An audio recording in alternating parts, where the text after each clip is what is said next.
All right. Well, hello everyone, and welcome back to the show. It is I, your favorite Jackson, presumably. Uh, we're just telling you we're probably going to get copyright struck again for the third time because that just keeps happening. It's so funny how that just keeps happening to us. It's so great.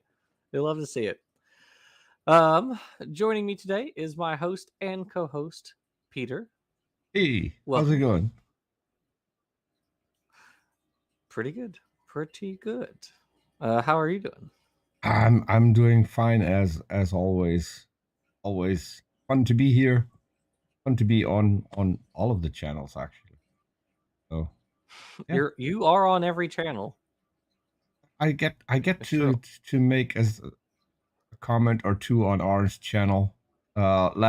Last show was fun. I asked a Christian because we came up to let's get Nestle in first because otherwise he'll Yes, have to wait. and we also have one of my script editors, Nestle. Thank you for joining us. I was wondering when I was coming coming in. No worries, no worries. No Nestle today, folks. Wait. Sorry. Oh, I'm glad to be back. It's been 2 weeks this time. Yeah. Yeah. Yeah, so Yeah, and so here as, we are. as I was saying, on we do our Bible reading show, and we came up Mhm. to Leviticus 18, which are uh, all the things you cannot do sexually with family members and stuff.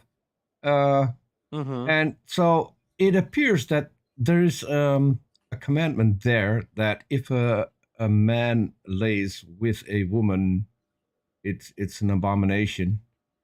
And apparently, that is kind of mistranslated because one of the scholars said um, this isn't actually talking about man on man sex. This means all the commandments that we've had so far involved daughters or wives.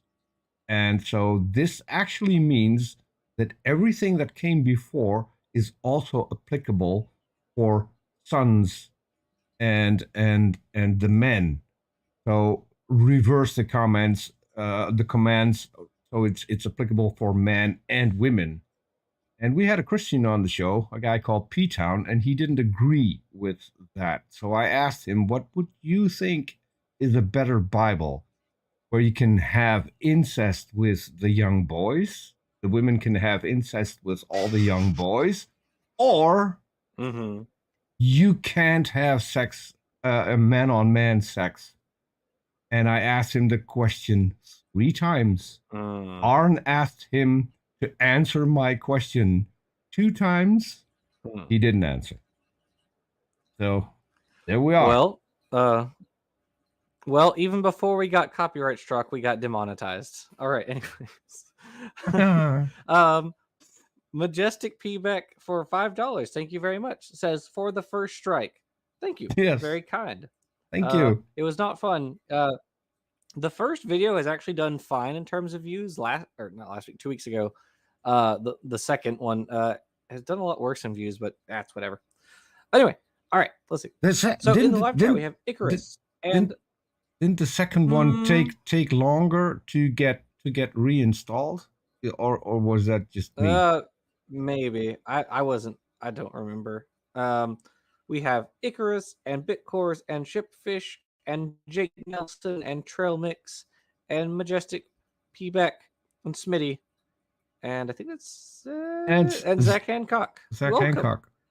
And DM mitochondria based natural medicine.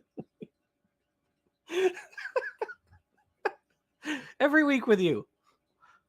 Is that Oh, my goodness. a new thing in either Kent Hoven's store or uh what's the other douchebag's name? Mitochondria based I don't know. natural medicine. Sounds like a Pat Towel thing. He was he was DM the Air and Space Wing a few weeks ago, Yeah. which I thought was great. My goodness.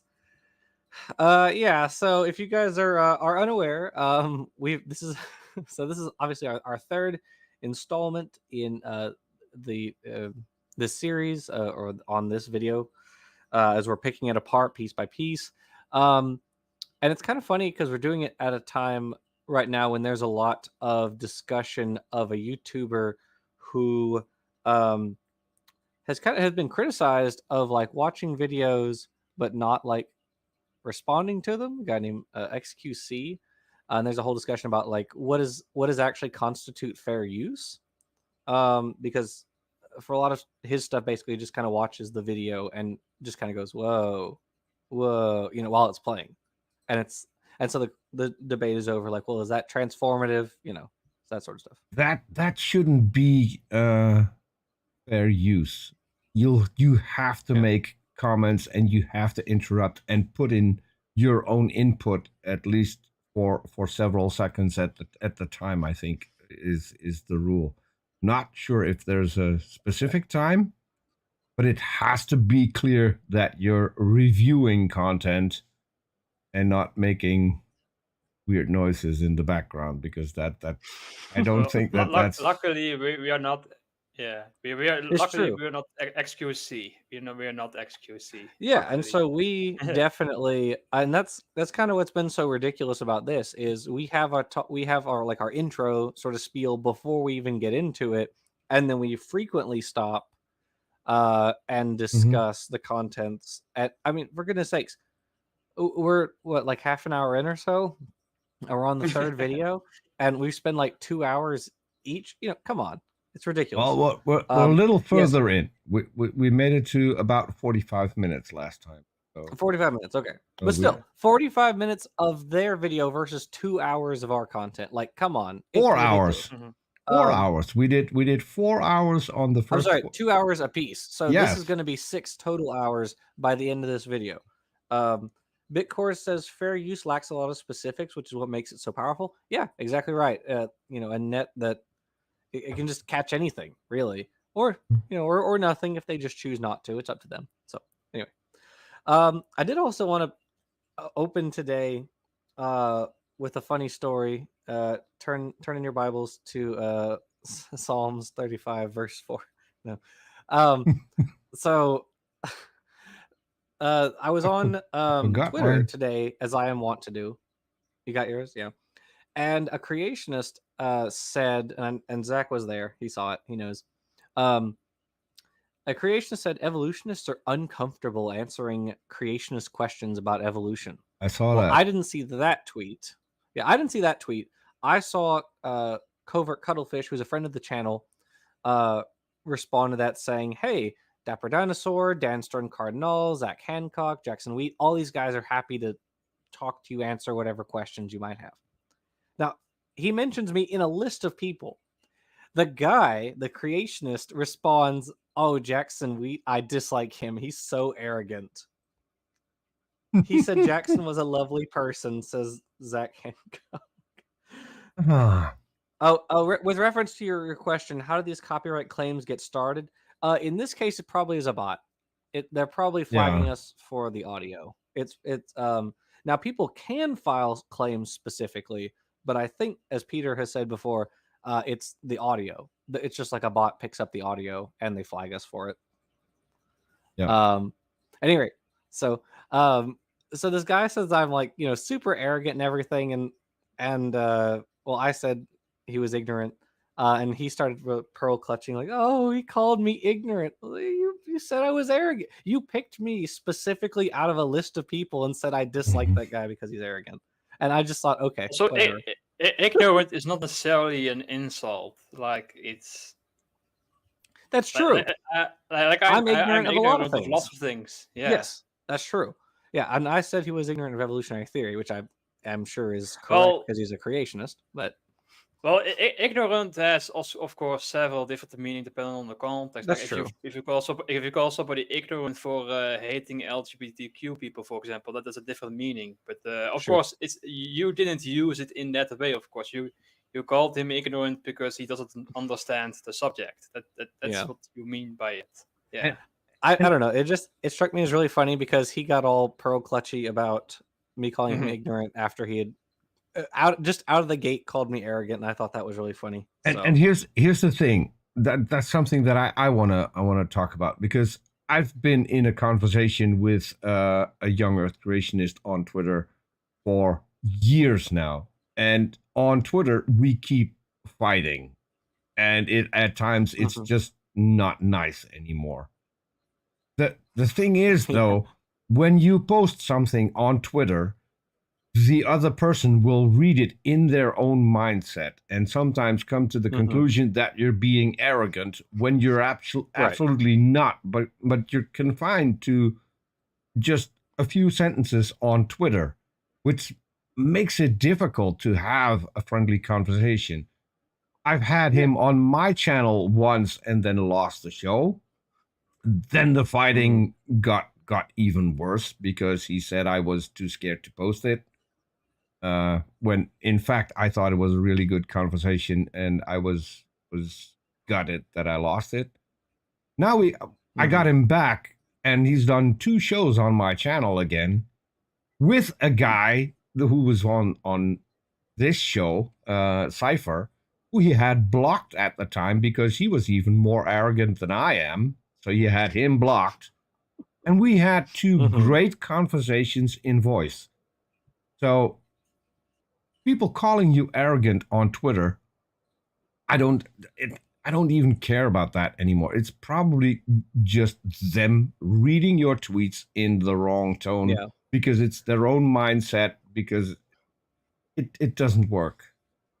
Well, And isn't there? And correct me on. Also, hello, Sygart. How are you doing? Good to see you.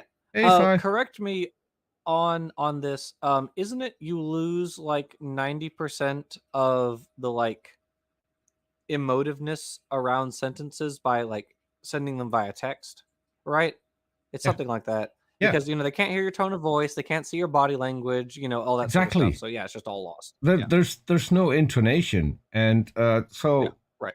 talking in voice usually gets things better. And it's he's on cue. Cy Gart is on cue. Cy and I have been fighting on Twitter really, really bad. And then at some point, I think it was on your channel that I bumped into him again and said, "Hey, Hmm. we Yeah. need to talk because this is just ridiculous. We don't have to fight." And Cy immediately said, "Okay, well, we'll forget everything about it." And he's been friendly Yeah. ever since. So it just shows I that talking in voice, hearing Yeah. people's voices, and especially when we're doing videos, seeing your face will just help a Mhm. lot, and this will just add to a conversation, I think. Yeah, absolutely. No, 100%. Yeah, 100%. I agree with that. Um, I appreciate you guys saying that I'm not arrogant or I'm equally as arrogant as other people. I'm perfectly happy being arrogant. I do it. It happens. I'm not gonna deny it. Um, it is what it is. It's part of my character. It's not going away. I do, however, I will say this. When Dapper and I talk to creationists, we're extremely mellow when we do it. We all when the two of us do conversations with creationists, they're always extremely cordial. They always are. We and you can see that on both of our channels. We've done talks with a variety of creationists on both of our channels, and we have a good time. It's always fine. It doesn't devolve into screaming matches or anything like that. So I think that guy on Twitter was really just trying to avoid talking to me. Um, he just saw me and went, "Oh no, not that guy." It's more than likely that that was his way of making sure that that wasn't going to happen. Yeah. I mean, Yeah. No, it happens. Yeah. I I Um. I was talking to a presuppositionalist. I think it's 2 weeks ago now, and Mhm. he told me I was a coward and I was running away. So I set up. I thought this is going to be a dumpster fire, and we do still have a second channel. Going to go for some more, where we can do things that aren't appropriate for the main channel. And I thought I'm not going to have him because this is not going to be a good conversation. So I set it up on. Going to go for some more. Shot him the link. And then he went completely silent, and a day later said, "Well, you ran away." No, check your DMs. And then he pretended not to know what DMs on Twitter were, and it's Precepts people. are the worst. Correct. Yeah. These people aren't interested in having a decent conversation. I mean, you can disagree, and I'm fine with disagreeing with someone. If you want to believe that there's a God, I'm fine with that, as long as you don't affect other people's lives and don't legislate things. I'm fine with it. But we can still have a decent conversation, and we don't have to fight, and we don't have to insult each other. I don't see a reason for that. But apparently, some people think differently. It's sad. Yeah, that's true. Yeah, absolutely. All right. Well, I guess we're ready to jump into this. Oh, we jump in? Okay, let's do this. Let's get copyright struck, folks. We are never ready. We are never. Okay. May the algorithm help us. Let's see what happens. Yeah. So. Yeah, in making the argument that I'm making, stuff. I'm not claiming to have answered all the other imponderables of course, you know, of course, because he doesn't. No, look, it's a fascinating conversation. It's a fascinating thought. Already it is. Yeah, but I mean, even there's just the thought of something that is either intelligent or is code that is interwoven into the entire universe. We talked about this already.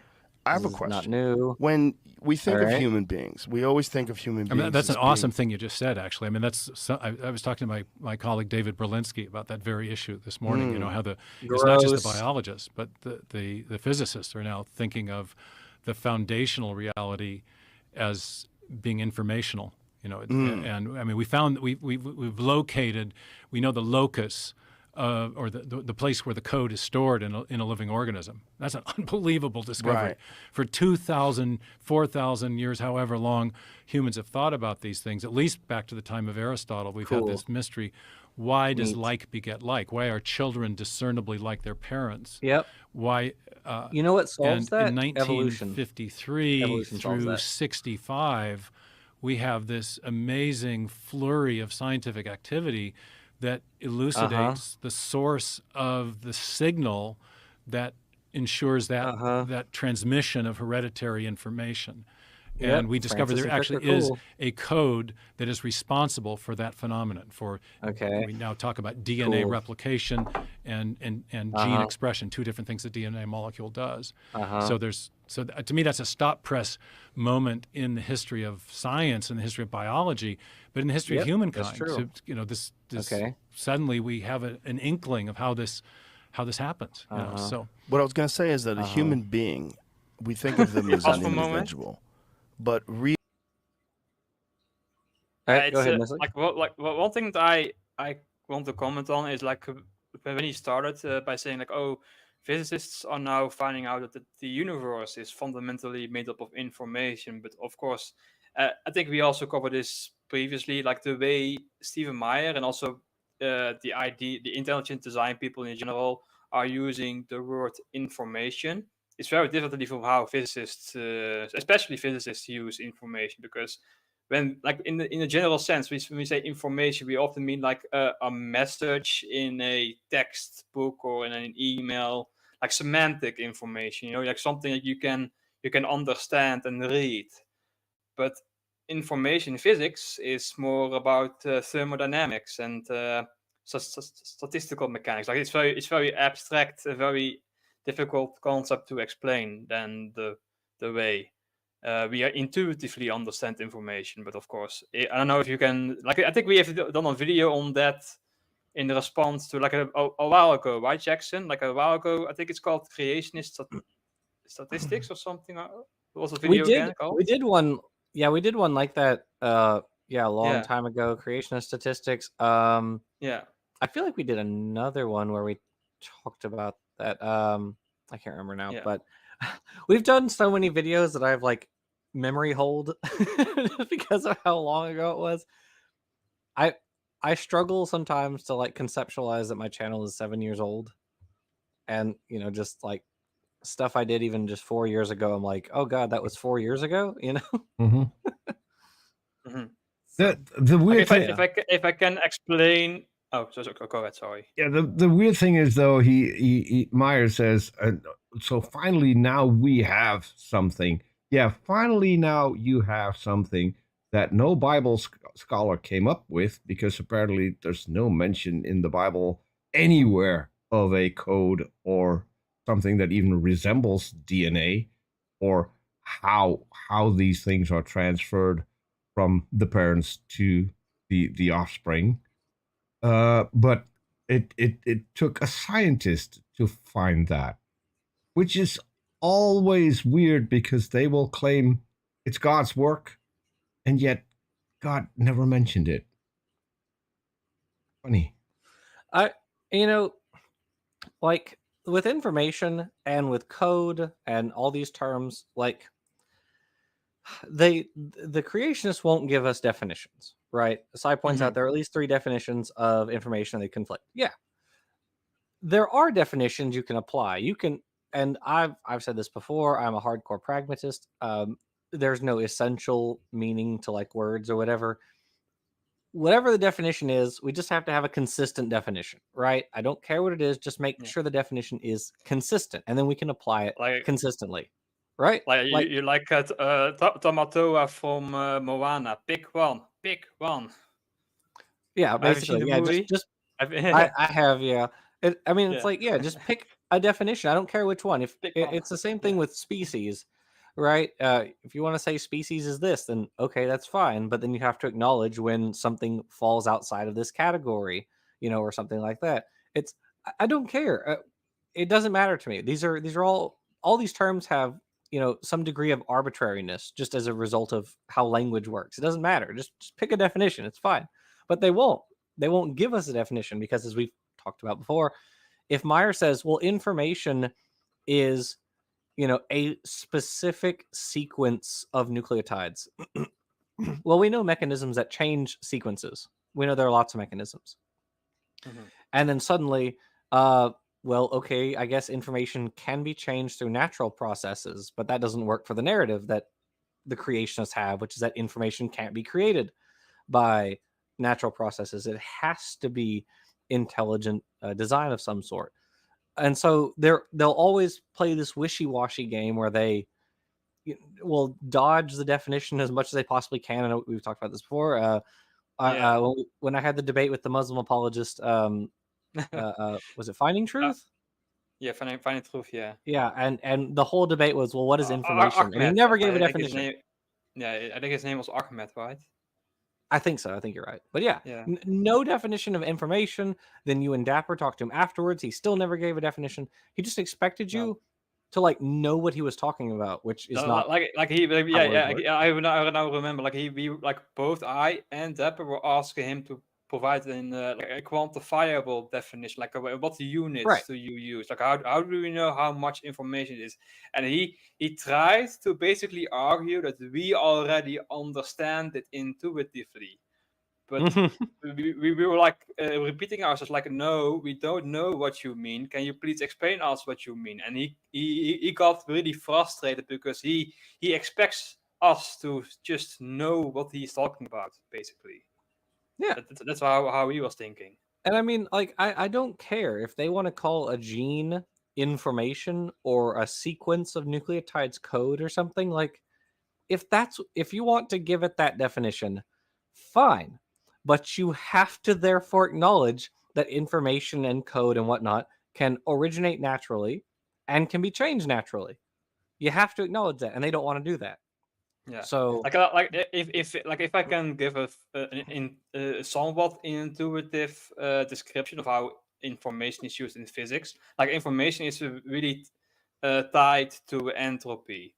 And like one example of a reduction in entropy is the reduction in the degrees of freedom. Like when you have like a gas of H2O molecules, and when you condense them and then freeze them, you reduce the degrees of freedom at which the molecules can move around. So when it's frozen, there is no longer the degrees of freedom to move around with respect to each other. And that reduction in degrees of freedom corresponds with the decrease of entropy. But then you pay the cost by giving off heat. That's why freezing water gives off heat, because you have to pay the cost of the reduction in entropy by a corresponding increase of entropy with the generation of heat. And that's also like this. I think it's similar to how information is used in physics too, like the reduction in uncertainty, the reduction in uncertainty. Yeah, Zach, and that's a really good example. I like that. Zach Hancock also points out, if information equals genome size, yes, then amoeba are kings. It's true. Amoebas, what is it? Onions. There's the onion test. Lungfish, axolotls. These organisms have genomes which are like dozens to over 100 times larger than our own genome. And you have to then ask, like, well, why? Why do axolotls need a genome that's 10 times the size of our own genome? They have more code in them? An axolotl has more code, quote, than we do. And we're supposed to be these super complex organisms. We have a brain, and a soul and all that. And so why is it they need so much more code than we do to do what seems like, in a vague sense, like to do fewer things, right? They don't have a brain that can conceptualize, as concepts like we can. However, we can't do regeneration like they can. So there's also that. It's also like if you study developmental biology, for instance, like I saw, like I don't. If somebody asks me, I can look it up, but I remember a video by Johannes Jaeger, and he gave a paper where they tried to calculate the total information that is required to describe the developmental process over the whole organism.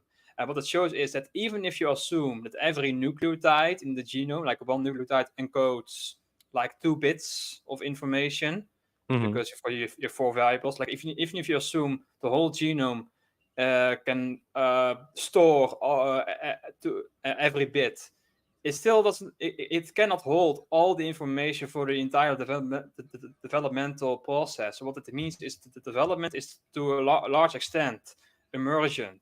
Like one example that I can give is like the way, for example, look at the zebra with its stripes. If you assume that every single stripe, like the location, the size, and the whole pattern is encoded, like the whole plan of this pattern is encoded in the genome, then you would need to have like, one gene says, put one spot here or one color here and there. Right. But no, that's not how it works. It works like as a Turing mechanism, where you have a reaction diffusion system where the pattern emerges from the bottom up. It doesn't have to be the whole pattern doesn't have to be encoded in the genome. And it's the same for it's the same in our development for things like the somites, like the little blobbies that become like our vertebrae and bones and things like that. It's not a gene that patterns the whole thing. It's like a specific cell is giving off molecules that say, hey, do this development down here.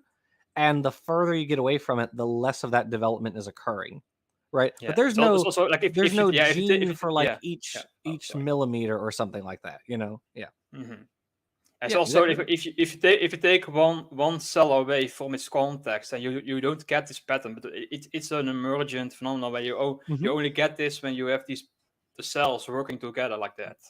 So it's if I can get, like, there was like an old debate between developmental biologists, between like one was called the preformationists, and then the other camp was the epigeneticists. Like the preformationists were like, the whole plan of the organism is basically set from the very beginning, like in the genome, basically. It's like Mhm. it's like the concept of the homunculus, but then instead of like a little man in the cell, the man is basically just in the genome itself, and that's not how it works at all. Mhm. Yeah. I'm reading a book on developmental biology right now. It's Life Unfolding. It's really interesting. And one of the really cool things is, also to this point that you mentioned, is when you're just a little teeny tiny blastula, is you have little cilia that spin in a particular direction, and they cause these chemical messengers called nodal, because they originate in the primitive node, to go specifically to the left of the on the left side of the embryo, and this causes asymmetric development at this point, because it's perfectly symmetrical up to this point, and then this causes an asymmetry break, or a symmetry break, sorry, which causes asymmetry. Spontaneous symmetry breaking, I think. Yeah. Mm-hmm. Yeah, and so that's due. It's not due to genes. The genes are not specifying send the nodal that way, or this side develops differently from the other side. Instead, it's make the flagella, the cilia, and have those spin, and that causes the nodal to go to one particular side, which stimulates gene development. Which again, super cool stuff, right? But it's not genes regulating each step of this process. It's emergent factors, and it's also how, if those cilia are spinning in the opposite direction, you get people who have their innards are totally flipped. So instead of having your appendix on your right side, it's like on your left side. Everything's totally like perfectly flipped. It's whack. Yeah. So. It's weird. Like even though on the outside, like we don't seem asymmetrical. But when you look at our organs, then everything is twisted up. Basically, it's really really peculiar. Yeah, even our nervous system is switched up. Like the left side of our brain controls the right side of our body, and vice versa.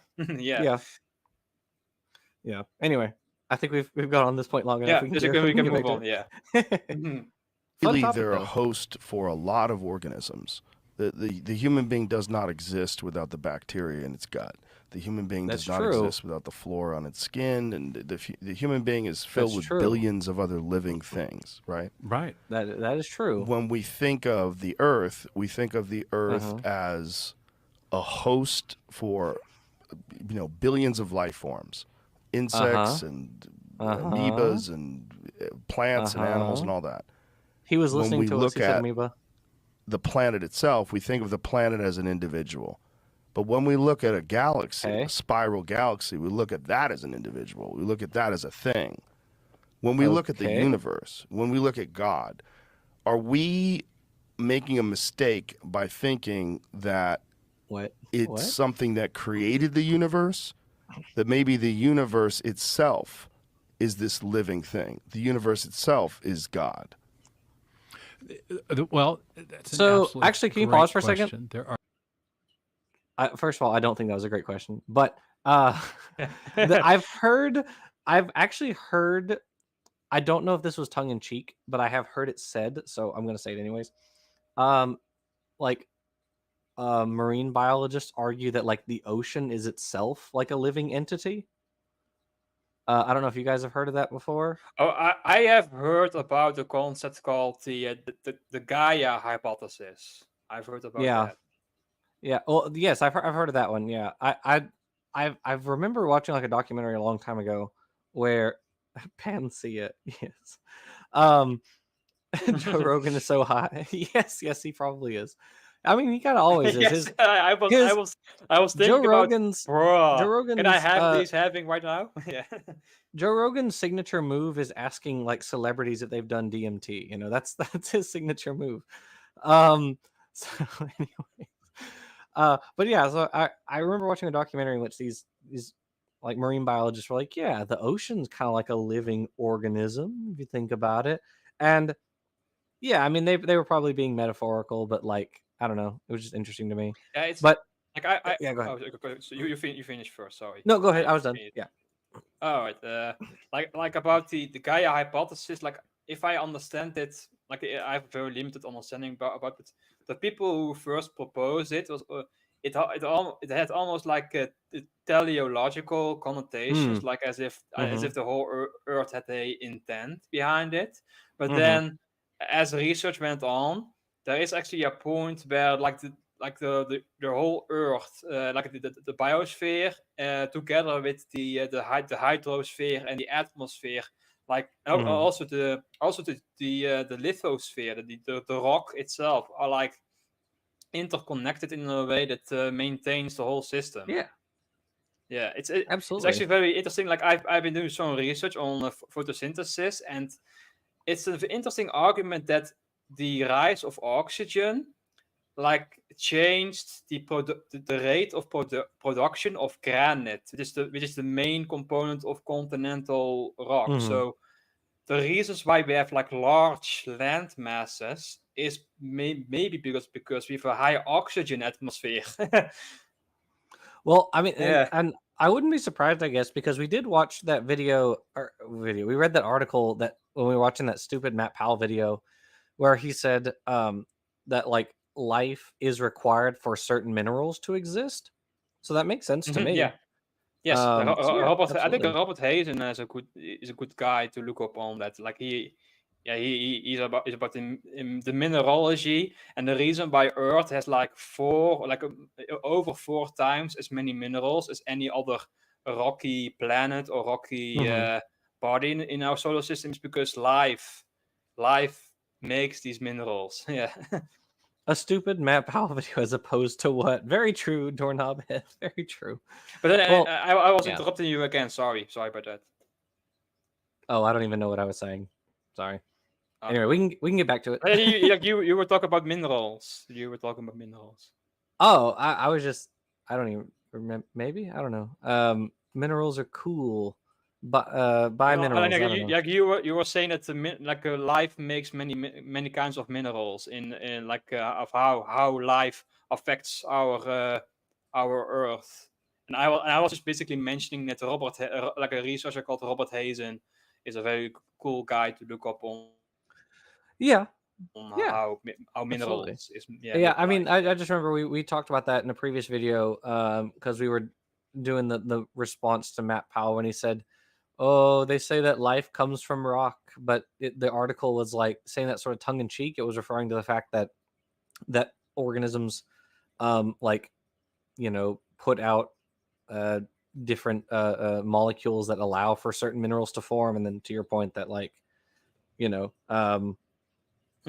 that is the reason why Earth has so many has a much more varied mineral constitution relative to other rocky planets. So that was just all I was saying. And the biggest factor is again oxygen. Oxygen is the biggest factor in determining how many minerals we can get relative to a lifeless planet. Absolutely. But I think we can move on again. we have to get through this eventually. Allegedly. There are 3 basic views about this. One is that the universe is itself, the physical universe, is eternal and self-existent. And some people think of it as a kind of organism. There was this Gaia hypothesis that Lynn Margulis. Most standard I don't think that's quite what she said. Just think of it as the product of matter and eternally existent or self-existent matter and energy, or the physical fields that are expressed in material particles. He's kind of smuggling in assumptions there, isn't he? Self-existent.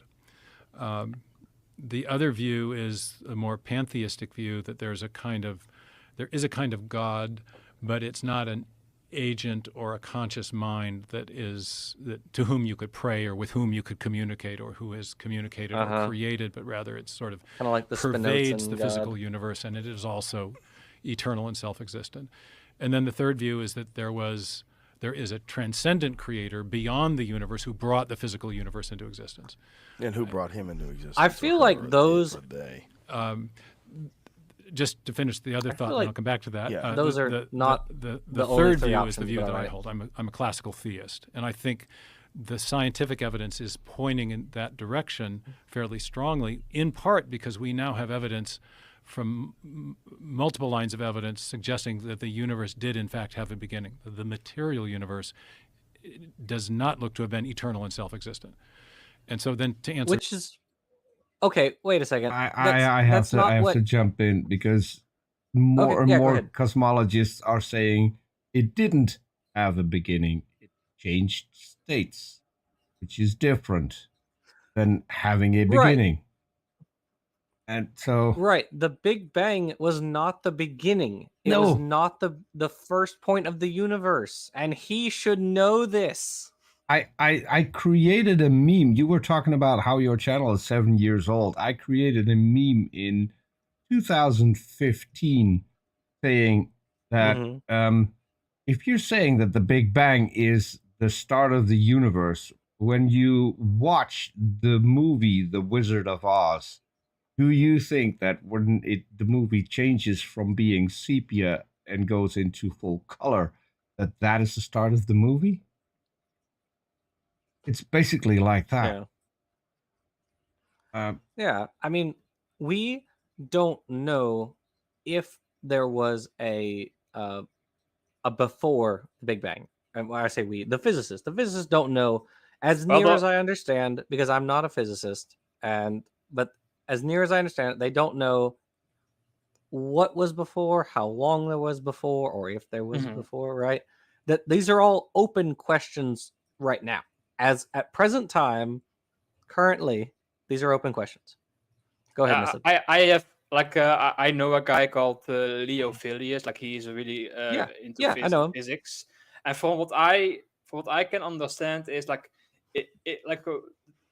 term Big Bang gets thrown a lot, of course, but there are several different meanings. Some people define it as the time equals zero. Like that's when quote the Big Bang happened. But a more common usage in physics is the time when the universe was in a hot and dense state, and that state was just after inflation ended. Okay. And so in that sense, there was a before the Big Bang. Before the Big Bang was inflation.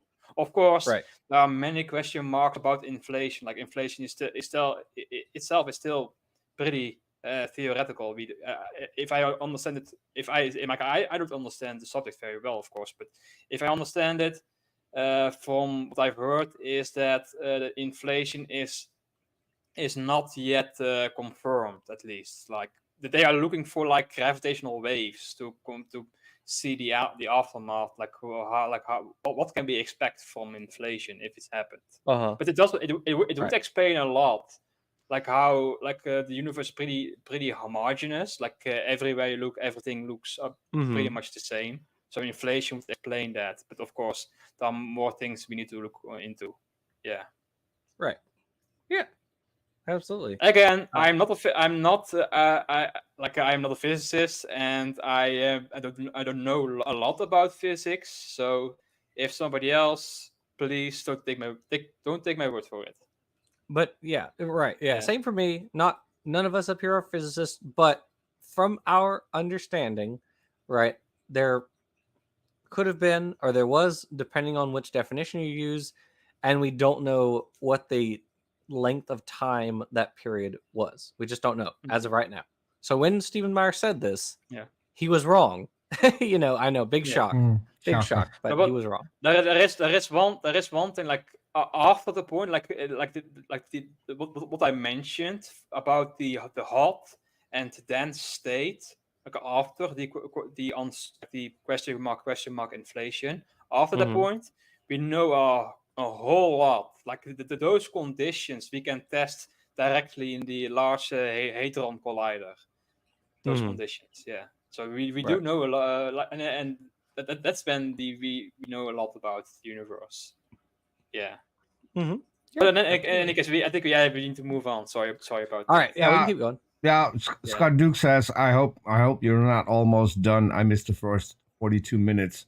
No, we still have an hour. We have still about 2 hours to cover, Scott Duke. So you haven't missed much. I think we covered what, 3 or 4 minutes by now. Yeah. But okay, let's continue. Your second question, I would say that every philosophical system, sometimes philosophers talk about worldviews, whether they're formal philosophical systems or just sort of the informal set of assumptions that we all need to make about reality. But every worldview needs to answer the question, what is the thing or the process or the entity from which everything else came? What's the ground of being, the starting point? And up until the 20th century, I think the materialist naturalist view was very credible because it affirmed that matter and energy were eternal and self-existent in the same way that theists thought God was eternal and self-existent. But in both systems, or in all systems, I feel like that's kind of backwards. Is what philosophers call the primitive, the thing from which everything else comes. I think can I pause for a moment? I feel like that's kind of a backwards assessment. It's also incorrect. I like Dawkins' quote. I don't remember where I think it was in The God Delusion, in which he said, evolution made it possible to be a fulfilled atheist, which obviously evolution does not. If you accept evolution, you obviously don't have to be an atheist. But what I'm saying is, it makes more sense. You have a mechanism for how life could diversify naturally, right? And before that, I don't know how you would have. I think they would have just responded like, "Oh, I don't know." I have no idea where. I think, I still think that that's a valid answer if you don't know. To say I don't know. I mean, that's true. For me, that's totally fair. Having been a lifelong atheist, finding out about evolution didn't change much for me. I didn't think there was evidence for a God before, and so finding out how things work is nice. It doesn't in any way impact whether or not I believe a God exists. And it doesn't make me more fulfilled either. It is good to know more about reality. Every single thing we discover, it is great to find out how things work. But it has nothing to do with the God question. And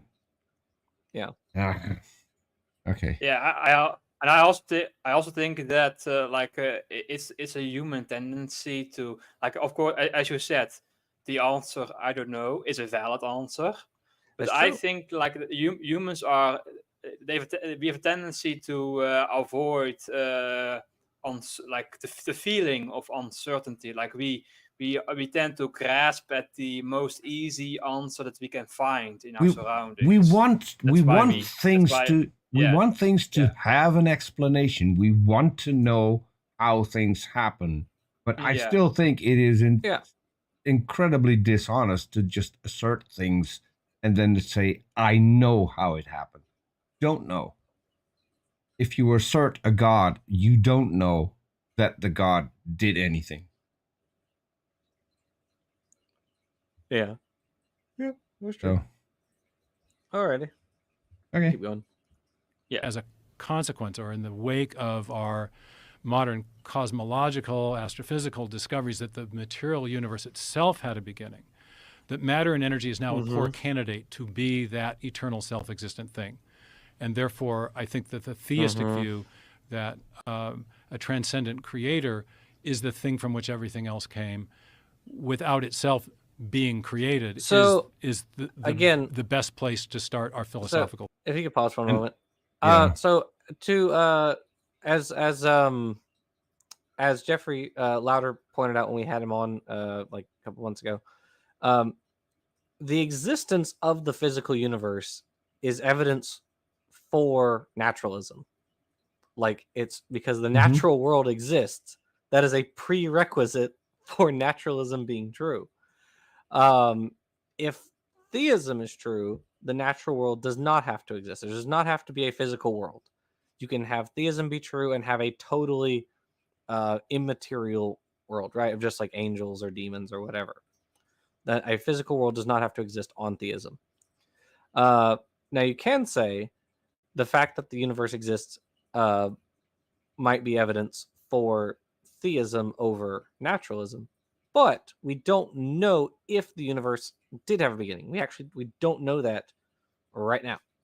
And so to say the fact that the universe had a beginning is wrong. It is, again, asserting that which you don't know as fact. He does not know this. And I'm sure he knows that the Big Bang does not mean like the point of origin for everything except for like the one instance, or if he is using it in that instance, he's not being forthcoming about it, right? I still like the way he phrased it, that he said that the universe came from God. So does that mean that God lost mass after creating the universe?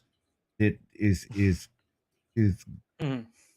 the matter that God is made up of, is that the matter that is used to create the universe? Because where did it come from? I talked about, and Smitty's right, an eternal universe can have gods too. Yeah, absolutely. I went to like a philosophy meeting at well, it was at LSU Baton Rouge one time, and one of the things they mentioned was how does an immaterial deity give rise to a material world? What is the mechanism, the process by which that happens? Because there's a lot of obviously an assumption here is that it did happen. The question is, how did that happen? And there is obviously no mechanism for that. So when they come up with one, I'll be intrigued to. There was a young Earth creationist on Orange Channel who came up with a mechanism. It was quantum mechanics. Quantum mechanics. Yeah. That doesn't answer anything either, though. And that doesn't mean anything. The fun part is that Arn actually tried to go into that proposition and said, so, but how does it work? And then he came up with, I forgot what it was, the Copenhagen explanation. I don't know. If God looks at something, then something happens. But the explanation was if something is observed, it turns a waveform into a particle. Okay. If that's your explanation, the collapse of the wave function, yes. Yeah. So if every God, and he then said, well, God does everything. So if a sparrow dies, then God made that happen. So what waveform was turned into a particle, which then as a result killed the sparrow?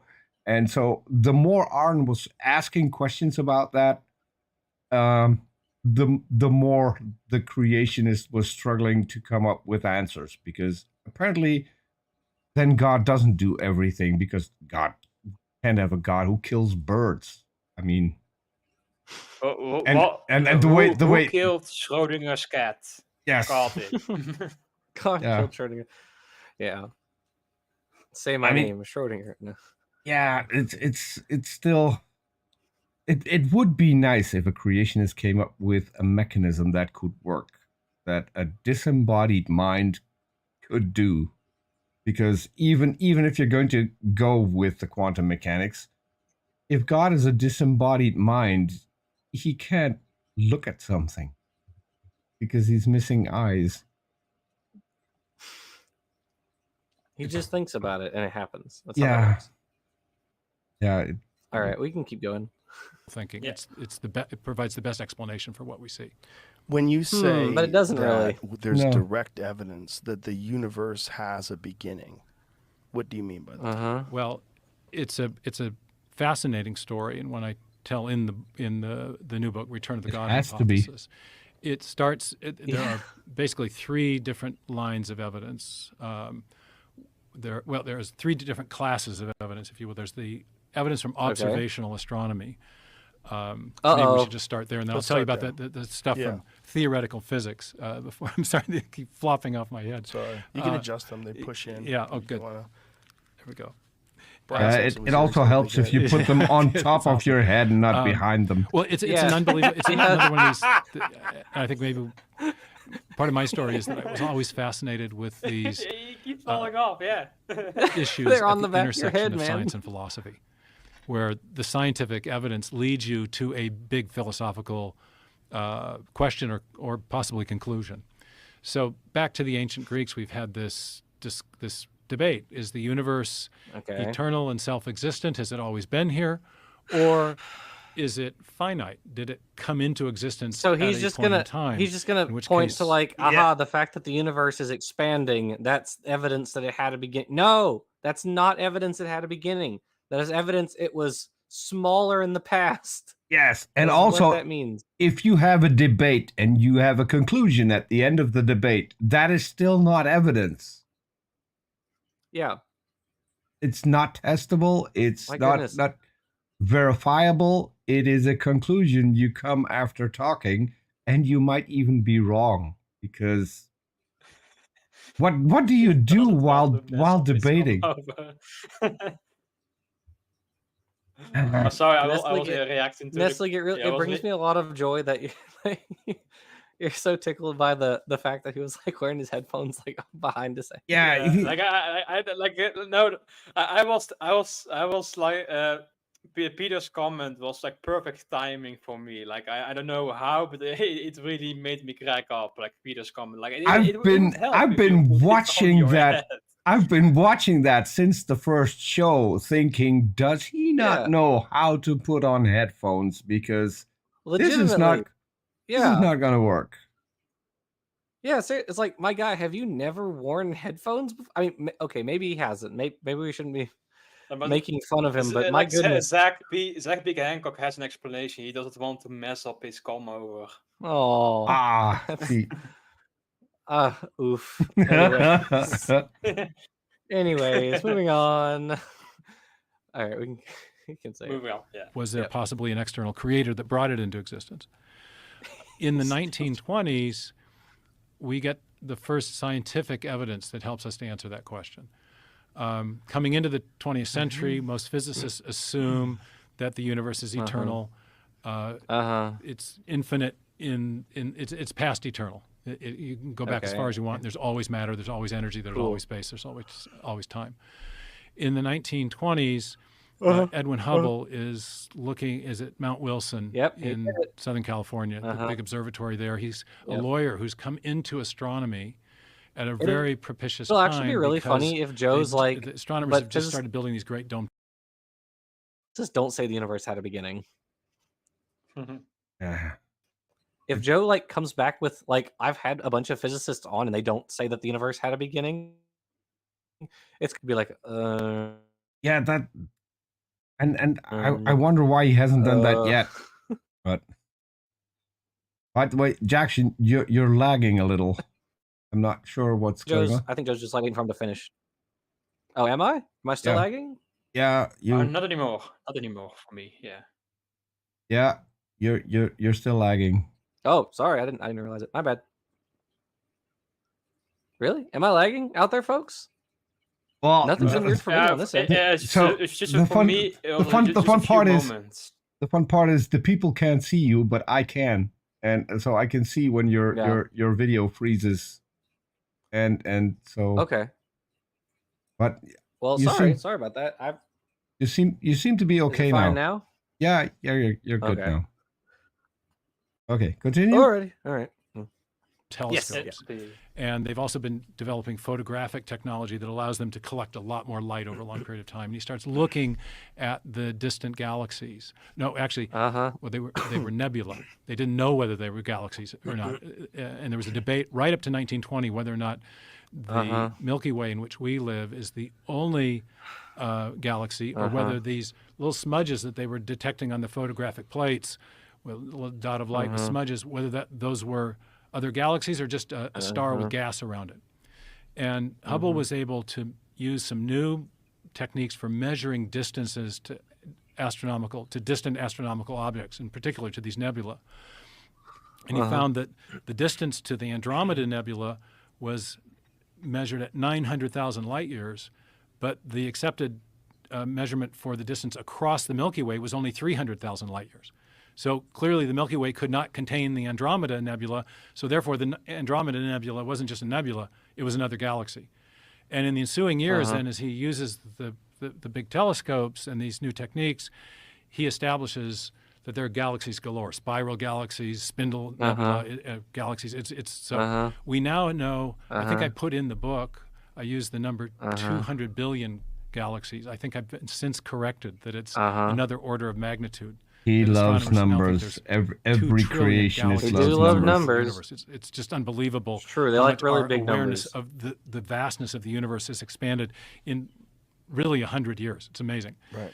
But the second thing that Hubble discovered is the light coming from those distant galaxies is being stretched out. If you shine light through a prism, it's red to violet. Redshift, yeah. Okay, so the point doorknob head, as Nestle said, is redshift. So basically, what he's going to go through the different lines of evidence that we know the Big Bang happened, and then he's going to say, therefore, we know the universe had a beginning. But these are not the same things. He's equating these two things, but they are not the same. The fact, the idea, the theory that the universe was like condensed in the past and in a singularity based on various lines of evidence, like the universe is expanding. There's redshifting occur. Oh, am I glitching again? No, you're good. No. I was just saying that the singularity is no longer a thing in physics. No, But anyway, technicality. Well, it was small, a lot smaller in the past. It was a lot more condensed and smaller in the past. Yeah, it was hot and dense. That's all you need. That's all you need. Like I said, not a physicist. So don't take my word for it. But he's going to talk about like the redshifting of the different galaxies relative to us. The fact that the universe is like homogeneous in all directions. And he's going to say, yes, this is all evidence that the universe was a hot dense space in the past. Therefore, it had a beginning. And no, that's just a lie. That is a lie. We do not know that. So hot and dense. He's going to take forever to get to it. Yeah, hot and dense is how Malou sometimes describes me. But that's something completely different. Is that right? Yeah. Mm-hmm. But that's basically the point he's going to be getting to, doorknob head. He's just taking a really long time to get there. And I'm sorry. Like I said, we haven't watched this video in advance, but I can see where he's going. So. Okay, let's go. Well, actually, Bitcourse, he's not a young Earth creationist. He's not a young Earth creationist. He is an old Earther, at least nominally. And so he will say, it's 4.5 billion. Or sorry, the Earth is 4.5 billion years old. The universe is like 14 billion years old. So yeah. All right, red light it corresponds to light with longer wavelengths, and what he's detecting is light that has shifted in these spectral analyses that they do in the red direction, suggesting that its wavelengths are longer, as you would expect if those galactic objects are receding away from us, if they're moving away. So it's like the Doppler effect with the train whistle. If the train's moving away, the pitch of the sound goes down, and that's because the sound waves are being stretched out. Well, the same thing happens with light. And so very early on, as he's studying the galaxies, he's realizing that there's not just a lot of them, and they're not just separate from our galaxy, with a big bang, but they're moving away from us. And in fact, the further out they are, the faster they're moving away. And so that gives rise to the idea of an expanding universe, because to explain another fun fact that they're not moving away. The space in between gets bigger. Yeah. Everything stays in the same spot. For people who really like to blow their mind, I had I'm following someone on Twitter who sadly is suffering from long COVID. So, and this is really, really bad. She's called Physics Girl. He came up with the comparison. If you bake bread with currants in it and the bread rises, the currants stay in the exact same spot, but the distance between two currants gets bigger and bigger as the dough rises. This is pretty much what happens if you exchange the dough for space. So everything stays exactly in the same spot. It doesn't move away. Yeah, but there are a few like some things are close enough where gravity can overcome the expansion. Like for example, the Andromeda galaxy. Right, Is it's going to crash into ours, right? Ours, yeah. Of course, it's a very slow like on that scale. It's a very slow motion collision. It's going to take billions of years before it will collide. Yeah, absolutely. Okay, but how long do you think he's going to take in order to explain redshift? God, about half an hour. He's pretty long-winded, so maybe we might be like, we're just gonna be twiddling our thumbs for half an hour. Like, yep, that's true. What I was thinking of is Kent Hovind. Video, Peter? No. I could, but I don't think that is wise. When they start talking faster, then we might skip a few things. That's true. But so what I was thinking of is Kent Hovind, how he always says, well, atheists always say this with a reverence. Millions of years. Look at this guy explaining redshift. I mean, we got nothing on him. I mean, it's a cool topic. I mean, it is. It's really cool that physicists managed to figure this out in the last 100 years or so. That's really cool. Yeah. Yeah, physicists managed to figure this out as opposed to it being in the Bible. Well, they say God stretched. I also have a question for you guys. Stretched out the heavens. So I have a question. It's not singularity you say anymore. So is it still a microscopic point of ultra high density and heat?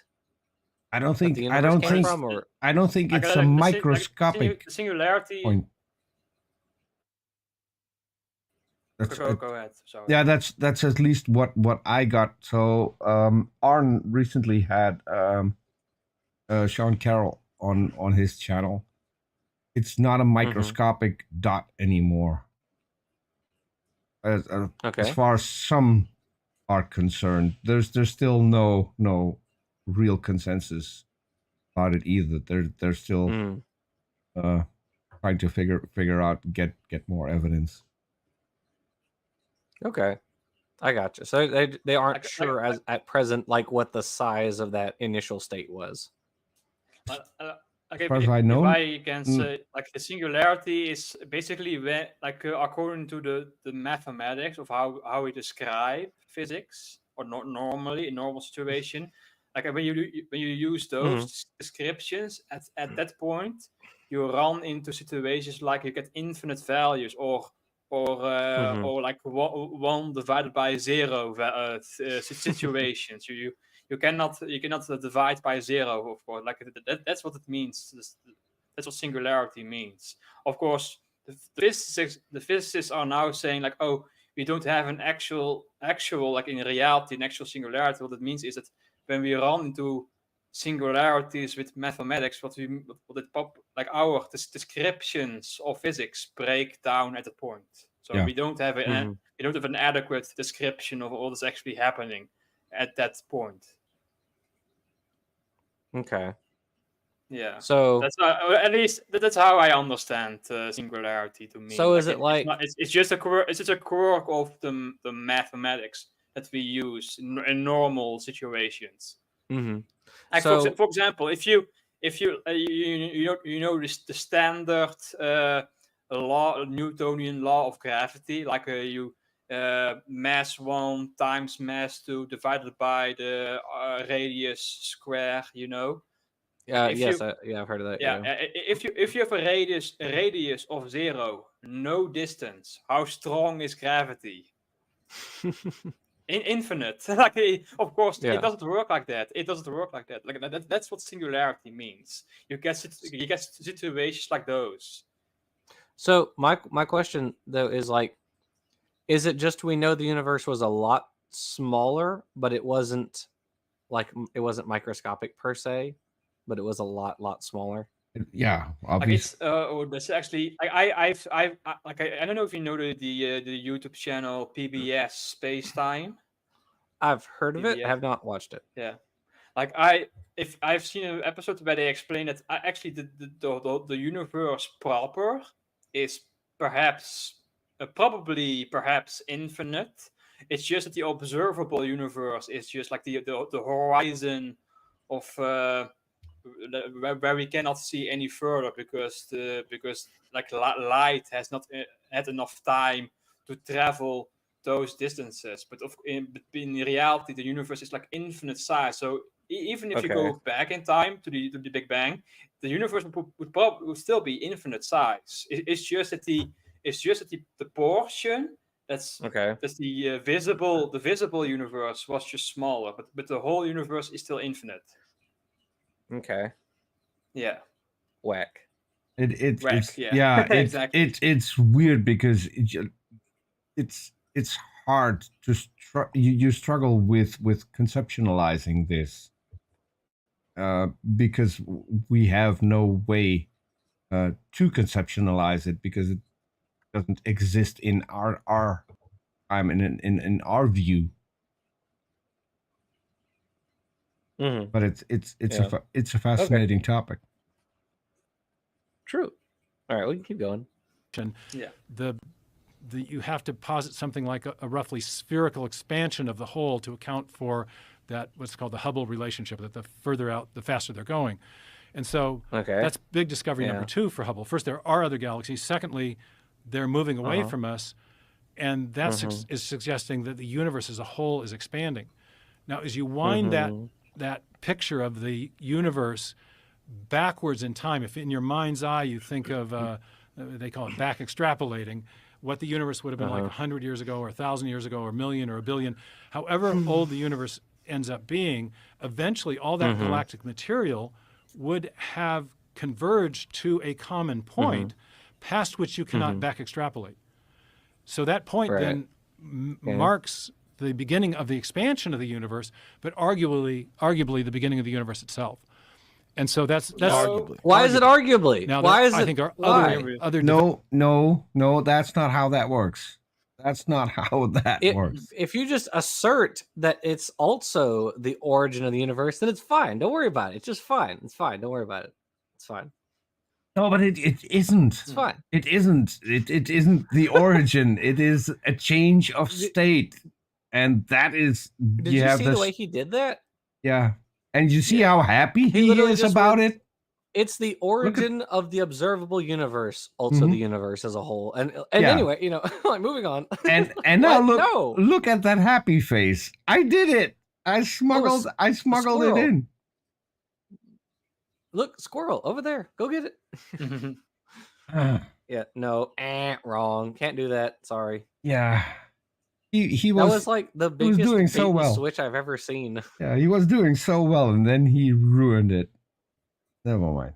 Yeah. Developments. Can I go ahead. Right oh, yeah, that's, again, another long explanation. But that's okay. Yeah. So we're talking about 1920. Right. Now, imagine the detection ability that we might have 500 years from now. Maybe this information is not the big picture. Maybe there's a lot more to be discovered with advancement of science and astronomy, as they can develop methods to look deeper and deeper into the galaxy. I mean, aren't we finding some things with the James Webb telescope that are leading some scientists to question the actual age of the universe itself? It's very. I was going to talk about James Webb after. Oh, hold on one sec.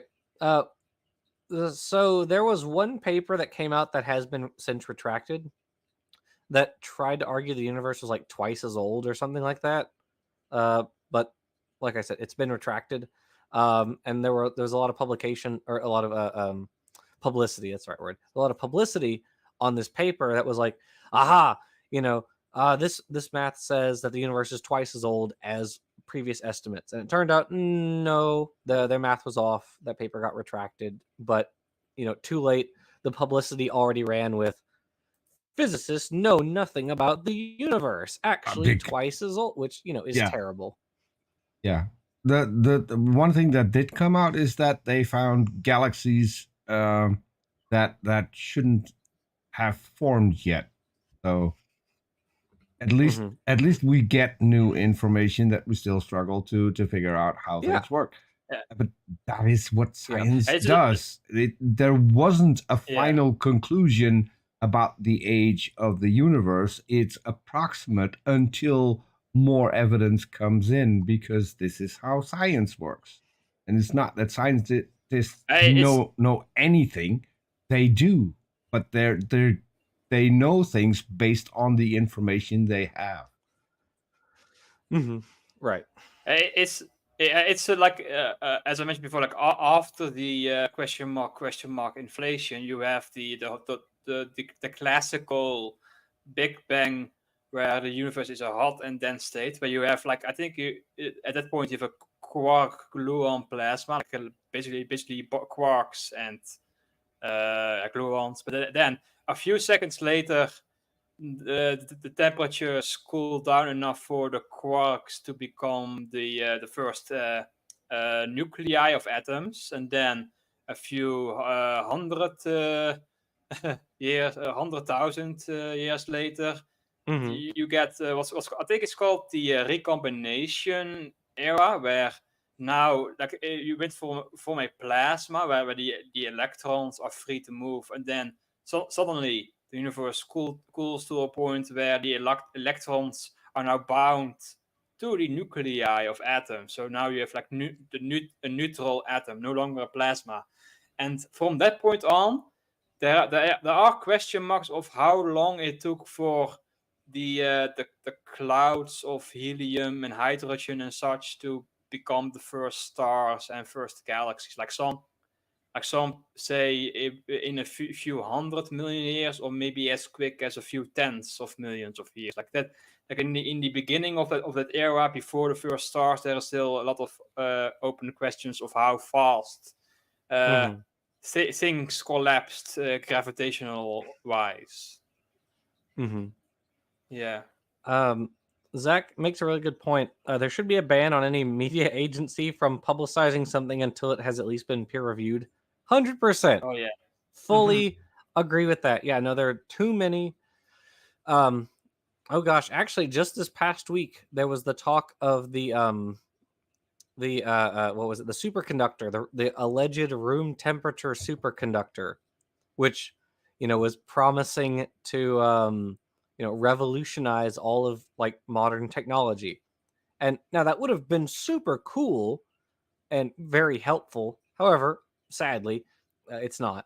The room temperature superconductor is not real. So, or it doesn't work as purported, I should say, once it was peer reviewed. So, it's of course the case that these journalists know what they are doing. They want to get clicks, so they understand what they can do to get more views. And it's not journalists. So it's also it's not just journalists. It's scientists as well. I mean, the most famous example is a book called A Universe of Nothing, from Nothing, which in the book is explained that it didn't come from nothing. But the title annoys us in every conversation you have with a young Earth creationist. It always comes up. I think his intent was like, to sort of take the mantle, because it's always, the creationists have always said that, and they're always going to say that. Oh, you believe the universe came from nothing. And so Krauss, kind of was like, well, yeah, but we can prove it came from nothing, and hence his book. But it wasn't nothing, in like the sort of philosophic sense. And so like, it's not nothing. So we're still stuck saying, no, it wasn't nothing, even though, yes, he wrote a book that said the universe from nothing, but no, whatever. Yeah. And Hancock also provides a good example, ENCODE as well. Yeah. Yes. Yep. ENCODE, cough. Yeah. Yep. Yeah. That's true. And the thing is, like, part of it was just how weird their definition of like functionality was, right? Just like if it interacts with an enzyme, then it's functionality. It's like, well, everything interacts with DNA the whole polymerase. genome interacts with a DNA polymerase. So... Right, exactly. Yeah, it's 100% functional. Actually, there you go. Yeah. Yeah. Oh gosh. Yep. Anyway, all right, we can keep going.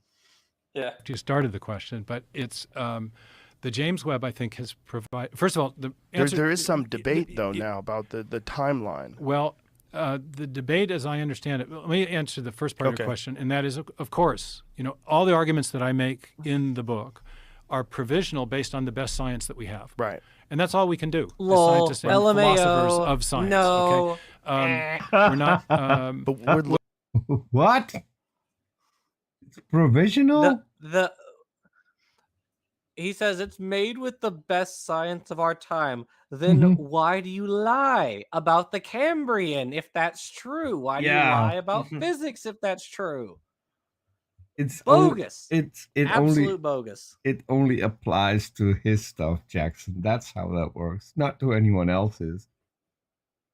For reference, the script I wrote for I co-wrote for Professor Dave way back, the Gunter Beckley 2 script, which was largely about the Cambrian.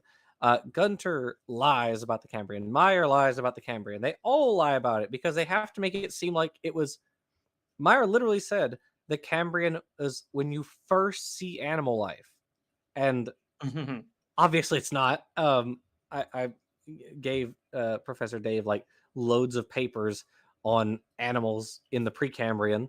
There's a bunch of them, and including bilaterians. Yep, including bilaterians. And Beckley tripped all over it. He lied left and right about the papers. It was just bad, and it's like, if you think that you're on the right side, why do you have to lie? Why? Why would you have to lie to defend the truth?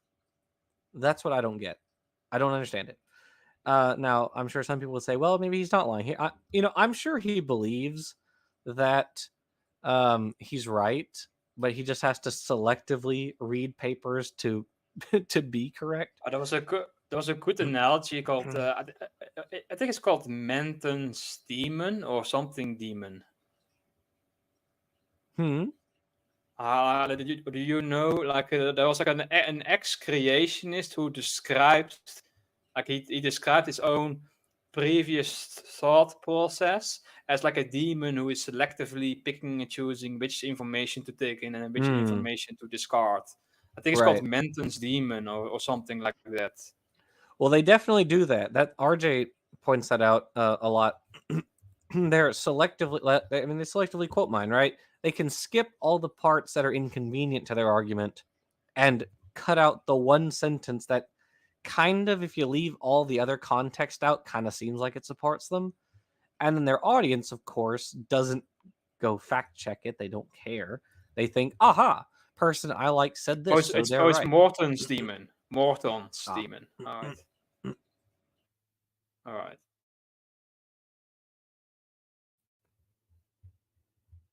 Jackson froze. Jackson froze. Oh, he froze. Oh. Oh, no. Sorry about that. My bad. Sorry. All right, we can keep going. Okay. A very limited amount of data that we can acquire from things that are 13.9 billion light years away, right?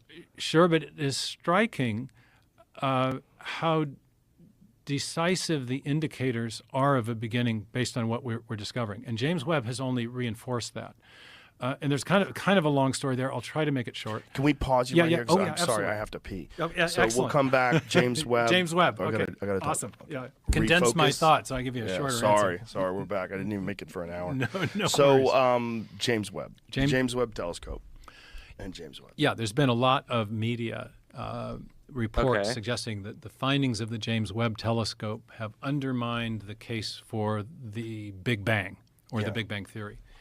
But there's an interesting backstory on this. Most of these media reports were based on the writings of a single physics researcher named Eric Lerner, who's been, since 1990, kind of carrying a torch to refute the Big Bang. I don't know who that is. And Lerner, in one of his articles, quoted a University of Kansas astrophysicist saying that she stays up late at night, wondering if, based on the James Webb, that Peter. everything that we know. Peter, pause. Yeah. Hold on 1 sec. Hold on. Oh, I think they got us. Oh shit. They got us again. All right, pull it off. Put us back on the other screen, please. Okay, hold on. I have to turn on my lights first. Otherwise, I'm completely in the dark. There we go. Well, they got us. They got us again. We are going to come back live, right? Since we removed the screen, we are going we back removed live. it. Hold on. Okay, it still says stream unavailable, even though we've removed it. Give it a sec. We'll see if we can come back in a moment. I'm playing it live on my phone right now.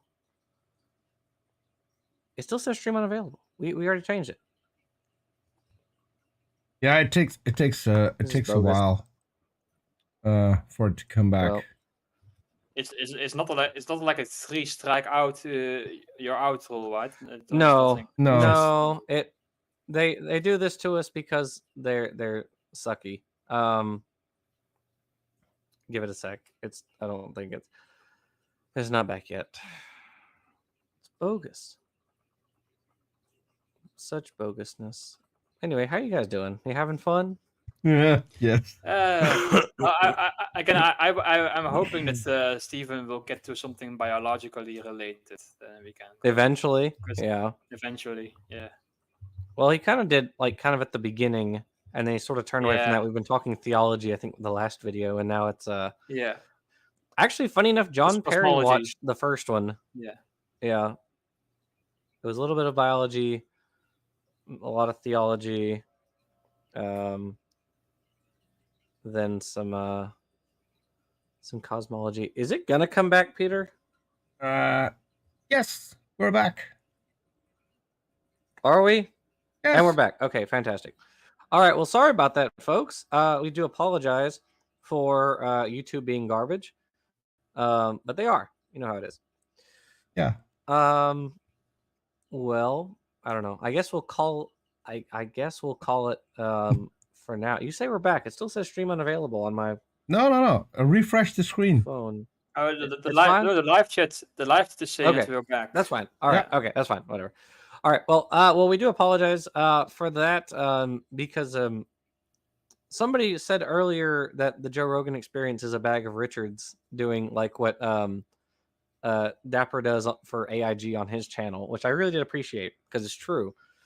We keep getting struck for fair use content, and we know it's fair use because they keep unstriking us. Yes.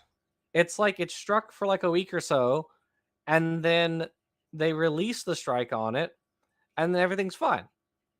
And so, like, this has happened. This is the third time now. This is going to happen with every single episode. But we're going to keep doing this until we get through it. In all fairness, it's probably just a bot that is running and that is triggering a thing on YouTube that is going to suspend the stream, which is also the reason why we come back when we take it off screen. Right. So, and we could, I think we could even continue and wait until it happens again. You think so? You want to try it? Can we try it without showing the screen, just the audio? That doesn't matter because what they're looking for is the audio. So whether or not you show the screen or not, it doesn't matter. And so the moment you stop the video, that's where the algorithm starts working again, and that's where your video comes back again. You have to stop the audio because that's probably what they're tracking. And so all right. But we can try and continue. I mean, I'm fine with both. But if we are getting if we are triggering the bot again, well, what's gonna happen? Just the same thing. Something else happen? Oh, same thing. All right. we can try again. Unless Jackson says something else. Like I don't know if No, we you still got want 30 to try minutes if again. you guys want to keep going. I'm fine with that. Oh, sure. Yeah, Yes. we All can right. see if it's triggered faster now, then we probably have to end it, because that means that it's somehow after a first hit. But I don't think I haven't tested this. This is new for me. I haven't either. Let's do it. Like somebody should suggest speeding up the audio just slightly, not by a lot, but just slightly speeding up the audio. Okay, let's see. Let's go to the video, to the properties. Also, Genetically Modified Skeptic he also did his own review of this stream on his channel, which I think he posted like today or yesterday, something like that. Oh, Jake Nelson for $10 says, since Peter mentioned it, please look into long COVID ME/CFS. Bridget, I guess it's BridgetO'Shea.com. She is so awesome, and I love her so much. There you go. There you have it, folks. I forgot to highlight it. BridgetO'Shea.com. Yeah. So, what speed should we do? I put it at 115. You want? How about like 1.5? That far? Okay. I don't know. Or like maybe a little bit less. I don't know. It's maybe not higher than 1.5, maybe 1.25, but yeah, maybe not 1.25. Yeah, try that. Yeah. 1.25. Okay. Well, appreciate it. Well, it's not the image. They're not looking. I've really enjoyed watching some of your videos online and listening to these arguments. We went back to the very start. We went back to the start. No kidding. Oh shit. Okay, so and now I have no clue where we were. Oh shit. So, yeah, that's like they were just coming back from the pee break, so you can Hold on. What is objectively real? That's too far writing in. this brilliant thesis where he, this is ridiculous. in a sense, also. Yeah. But the second thing that Hubble discovered is the light coming from those. The problem is if this sounds like spirit science. We are professionals, everyone. Yeah, we are see, professionals. this is why this really sounds like the voice of spirit science. This is why I didn't. Yes. I didn't want to do it. So Galaxies. Hold on, because now it's like watching the Smurfs or something. With that voice. Okay. I was going to say Chip and Dale. Yeah. Didn't they make a show, or I don't know if it was a miniseries or a movie or something, where they were like in reality recently? Oh, it was a movie. It was a movie. Yeah. I heard about it. I was like, was that real? Was it a fever dream? I don't know. Like they were doing the Roger Rabbit. Right. You know, yeah. Yeah. Mm-hmm. Like these cartoons are just like real people living in real life, but they are just actors basically. It's right. Again, Roger Rabbit did it better, I would say. There was also a Cool World that also tried to do that, and they didn't. It flopped. So then there was the like Looney Tunes movie with Brendan Fraser that tried to do that. I don't remember much about that one though. Ooh. I don't remember that. I may have seen clips of it or something, but I don't know. Anyway, did you find it, Peter? Anyway, I hope so. Let's see where we are. There was a transition. Hold on. You have to keep quiet because otherwise we can't see where we are, and I'm looking for where we left off. Yeah. The detection ability that we might have 500 years from now.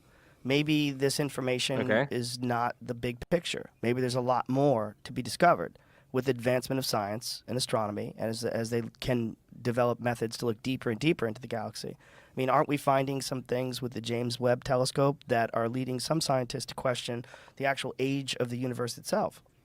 It's very. I was going to talk about James Webb after you started the question, but it's oh my God. the James Webb. I think has first of all, the answer, there is some debate though now about the timeline. Well, the debate, as I understand it, let me answer the first part of your question, and that is, of course. I'm sorry. I'm so sorry. That is the problem. His So voice. yeah, so I have it in OBS, so I can speed it up, but it's not doing. So if you speed something up in YouTube, for instance, then it's going to adjust the pitch accordingly, so the voices still seem normal, but are faster. If you do this in OBS, the pitch obviously goes up as well because you're just playing a video. Right. So. What, I think we are a bit far back still, like maybe a few minutes further in. Right? Also, Majestic P back for $5 says for number 2. Thank you very much. We appreciate it. Yeah. Yeah, just keep letting it. Yeah, they're before the P break, I think. Yeah, we're now. I think we are a few minutes before the P break. Well, he said I didn't make it in. We should be able to catch up. Yeah, he said I didn't make it into a full hour. I am now at 56 minutes, so we shouldn't be too far off. All right. Yeah, we're not too far behind. We're pretty close. Yeah, but let's play.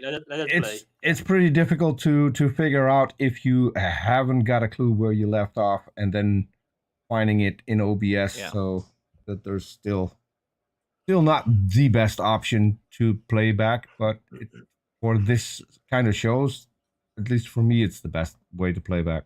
So let's see. All the arguments that I make in the book are provisional based on the best science. It happened again. Right. And that's all we can do got us as again. scientists and philosophers. Peter, pause it. We got again. Oh, shit. Yep, they're saying it got us again. All right, well, we're just going to cut it for today then. Yeah. Okay. I just wrote down in the live chat, let's hear Minion Meyer. But unfortunately, we don't get to hear Minion Meyer. True. Okay, let's. Yeah, because he sounds like a minion. It's really funny, but yeah. Okay, so we're back up, I think. Okay, yeah, we're fine again. Sorry about that, folks. All right, so it is watching us now. It's basically just waiting for us to play again. So with that in mind, also Majestic P-back meant for number 3, not number 2. And DM Mitochondria Based Natural Medicine Wing for 99 cents. Thank you very much. Jake Nelson for $10. Episode 5, the copyright strikes back. Yeah, it's true. I really appreciate it, guys. Thank you so much. There has to be a point where YouTube goes, hey, you're making lots of copyright claims that we are striking down on evaluation. Listen, you would think so, right? They've struck us down and lost both other times. So, like, you would think YouTube would have some kind of policy, like, if you falsely strike a channel a number of times, you get penalized. But apparently they don't, especially for a channel as big as his. It just doesn't matter. So, even though we are doing fair use, and we know we're doing fair use because they keep telling us we're doing fair use. So, anyway. Peter, I think you're muted. Sorry. Okay, go ahead. I forgot to unmute. I think it is kind of weird that this can just go on and YouTube does nothing, but just forwards the strikes every single time. There should be a repercussion. Yep. If they and we got another 5. As Arnra says, for $5 says okay, number 3. Thank you again. $5 Californian dollars. Arn says. As opposed to 5 Louisianian dollars. Yeah, probably. But yeah, so I mean, we'll be back next time, I guess. True. Doing it again. But we'll be doing a different show. We're not going to do the Meyer debunk next week. We're going to do a different show. We're going to do a Philomaniacs episode next week, and then we'll come back to yes Meyer after that. So you guys get a reprieve from Meyer, and I get a reprieve from Meyer also. So, beating around the bush and bloviating all the time. Hopefully we won't get demonetized next time. That's a fan of mine who is too scared to do anything in voice, and says that he debated me on Twitter. First of all, I never debate. Second of all, I never do a debate on Twitter. So I don't know what you're talking about, but I'm making stuff up. If you want to debate... Oh, is he a creationist? Yeah, I think so. Oh, so he's referring to us. Okay, I gotcha. Yeah, Kanekistanian. I mean, if you want to have a conversation, debate Meyer, he would. Well, shoot him our way. I would love to. I also would love to. I think it'd be a lot of fun. Yeah. If you have his email, shoot him an email. Tell him I'd be happy to have him on. Yeah, we'd love to. I have now co-authored 3 scripts for Professor Dave. 1 destroying Meyer, and then 2 destroying Gunter Beckley. And you guys don't have anything. They have no good arguments, none whatsoever. So yeah, Meyer would have to define information first. Very true, because he will not do that. He's too scared. Mm-hmm. I mean, I like the idea. It would benefit me to debate these guys. Yeah. It would benefit me. And so the fact that they're too afraid to do it just tells, they're not too afraid of me, obviously. They just have never heard of me. But the fact that these guys don't do debates really, it seems to indicate that they're not interested in, discussing their ideas. Mm-hmm. They just publish their little articles where nobody can ever come at them or talk to them. They ignore any and all criticism. It's every creationist. It's every creationist, even the one that we have in chat. The moment I said, if you want to do a talk in voice, you know where to find me on Twitter. Shoot me a message. We'll set it up. And that moment he said, have you on too. Well, you need to debate Meyer. Yeah, because you're not up to it. I mean, listen, Terrell, if you want to come on this channel, I'd be happy to have you. No problem with that. Just watch the debates. I don't care. Yeah, it's easier to push their agenda to school boards. Correct. Yeah, they don't want to. They don't interact with scientists. They don't want to publish in peer-reviewed journals. They don't want scientists to critique their works, because when they do, they get destroyed, i.e. the Dover trial. Yeah. So, there's nothing. They have nothing. They've nothing. Did Stephen? I don't think Stephen Meyer went on the Dover trial. I think he wasn't there. The only person. Oh, he wasn't there yet. Oh, no. That was still. I think that was Dembski and the only. Yeah, I think the B was the only one of a few guys who were willing to defend it in the Dover trial. Yeah, and he got absolutely destroyed also. Yeah. by a Kenneth lawyer, Miller, of all people. By a lawyer, Kenneth Miller, Richard Lenski. Yeah, these guys destroyed them. Then they have nothing. They've never had anything. It's just covert creationism. That's all intelligent design is. So he's saying, like Tyrell is saying, that we are blatantly misrepresenting the arguments. Can you name one example of where we misrepresented the argument? I mean, we've literally been watching Meyer make arguments. I don't know how we could misrepresent. You're watching him make the arguments. We are watching him live. Yeah, how can you misrepresent somebody? We're not while watching live. We're not telling you something he said. You're literally watching him say it. What do you want? It's the same thing with people saying, "Hey, the Bible says this." No, it doesn't. Well, here, let's open it up. See, it does. No, it doesn't. There's no way to win an argument like that. They will just ignore everything that would compromise their position. So, I mean, I wouldn't pay any attention to someone who apparently is courageous enough to come in a chat and start accusing people, but in real life doesn't want to have the conversation and is running away from it, because people like that aren't worth my time. You're the second creationist today to avoid talking to me. If you guys had any courage at all, he declined. Like, Tyrell hasn't declined yet, I think. Well, Peter said he declined coming on. Because Peter said he declined coming on. I told him I would talk to him in voice, and he ran away. So, yeah. No, so all right, sorry, Tyrell. Sorry. I'm not surprised. I mean, my channel's been around long enough. The creationists know who I am. There's a reason they don't come on here. They're scared. It's fine. Like, and that's not all of them. We talk to some creationists and we have very good conversations. Dapper and I had a really good conversation with Paleologos. I really enjoyed that conversation. I like Peter at Paleologos. He's a really cool guy. I like interacting with him. You'll come on next week. Fantastic. We'll have you on next Thursday. Oh, great. I can postpone my presentation then. Yeah. Well, if he wants to come on, we'll do the regulatory networks after that. If he wants to come on, he knows where to find me on Twitter. Well, shoot me a tweet, and then let me also. I'll help set it up. Also, it would also be nice to pick one specific topic that we can talk about, because otherwise it can get all over the place. So we can, if he wants to.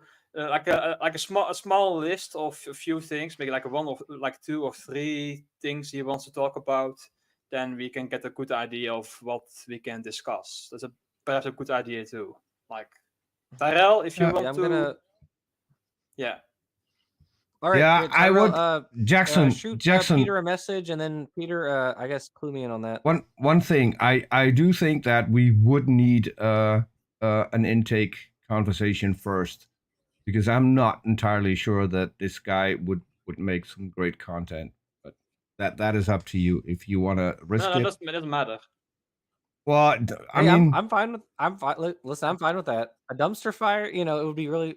I mean, I don't aim to have dumpster fires, but if that's what happens, then that's what happens. Okay. I'm gonna message I will give him the benefit of the doubt until otherwise. So. Let's just start the conversation as cordial as possible. Just to get a good start. Absolutely. Just a good start. Yep. Again, Tyrell, it would be helpful if you can come up with a few topics to discuss beforehand, so we can perhaps prepare to talk about it. Yeah. It would be nice. Shoot me a tweet. I don't block people. I don't mute people on Twitter, at least not creationists. I do mute bots and porn bots and stuff like that. Those get blocked. Creationists never get blocked on my Twitter account. So shoot me a tweet and we'll set it up. Yeah. So Tyrell, the show is typically we do Thursday from 7 p.m. It starts at 7 p.m. Central Daylight Savings Time, so CDT. I'll put that in the chat here. That's 7 p.m. CDT. That's when we do the show. So I don't know what that is in. I don't even know who you are. I legit don't even know who you are. So I don't know. Maybe I did. I block a lot of people. I don't care. Well, I was because I don't. Twitter. I forgot that. I forgot the name. name. Let me say this. Let me say this. Peter. I block lots of people on Twitter because I don't owe you my time. Okay, if you are annoying to me, I don't owe you my time. I don't care. It's my Twitter feed. I can block whoever I want. I don't care. But like I said, you're free to come on. Happy to have you. I'll bring Dapper and I will be happy to talk to you next Thursday. If that's what you want to do. That's what and me, or will I be? Well, I usually have Dapper on for my. But I do want to do our. We'll do the genetic regulatory network, and we'll see who we can get on for that. I also want to talk to this guy if I may. But if you want, then you can do it. Oh, he's Frodo Baggins. Yeah, now I remember. Oh, Frodo, shoot me a tweet. I just checked Twitter and you haven't sent me anything yet, but I did get a DM. And I'm really excited. Hold on. Let me look you up. I'm really excited about this DM. I got a DM from Natalia Reagan. Anyone know who Natalia Reagan is? Frodo? Yeah, he's Frodo Baggins on Twitter. 0 followers, 0 following. Hold on, Frodo. That name's... Hold on. Let me go look at my blocks and see... Which is one under settings and support? Is it settings? I have no clue. Settings and privacy? Hold on. Your account, monetization, subscription, security, privacy, access. Is this it? I don't remember. I don't know. Privacy. Your post content. Oh, mute and block. Here we go. Blocked accounts. Frodo Baggins. When did I talk to you? I'm gonna unblock you. Hold on. When did I talk to you? When did we chat? There are several Frodo Baggins on Twitter. No, I found the one. I found him. Ah, okay. I found him. When did we talk? This was July. I'm scrolling. Hold on, I'm scrolling. I don't remember. I'm sorry. I apologize for not remembering you. Why can't you admit that? Okay, so I have to teach you what neo-Darwinism is. First of all, this will be our first. Good Lord, this is mostly Peter and you talking. Peter and him. Blah blah blah blah blah. Blah blah blah blah blah. Don't care about that. Where's us talking? How long ago was this? How long ago did we talk? I don't remember how long ago this was. Oh, he's also like a QAnoner. Oh boy. Yikes. Ruh-roh. Oh no. Shit. Oh well. I'm sorry. My confidence went down a bit. Still looking.